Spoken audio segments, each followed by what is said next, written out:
When Brian Brooks took the role of Acting Comptroller of the Currency for the Office of the Comptroller of the Currency (OCC), in May 2020, many in the industry knew some of Brooks's focus would be on fintech and blockchain technology.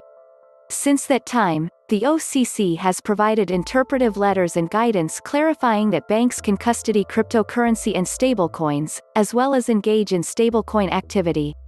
The OCC also created a special purpose payments charter for fintech companies. In December, the chief economist of the OCC, Charles Calomiris, published a paper titled Chartering the FinTech Future, in which Calomiris set out the benefits of the OCC providing bank charters to stablecoin providers. Today's Interpretive Letter Today the OCC published Interpretive Letter 1174, which explains banks may use new technologies, including independent node verification networks, INVNs, and stablecoins, to perform bank-permissible functions, such as payment activities. Said simply, a bank may use stablecoins, cryptocurrencies designed to minimize the price volatility, to facilitate payment transactions for customers.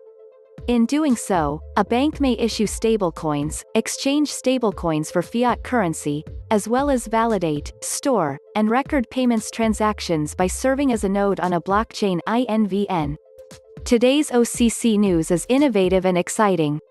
Not because it is a huge pivot from how banks have traditionally functioned, but because the OCC is doing a notable job keeping up with the changing technology and landscape.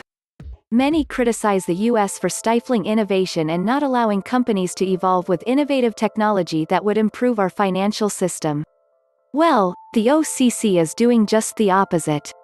Brooks continues to move carefully but quickly.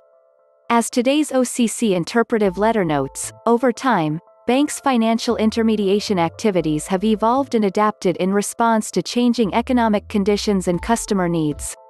Banks have adopted new technologies to carry out bank-permissible activities, including payment activities.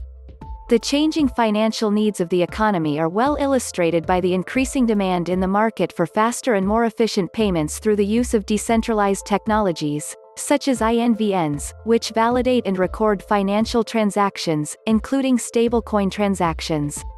Banks have always been a place where customers could store valuables for safekeeping and, over time, became a critical part of our financial and payments infrastructure.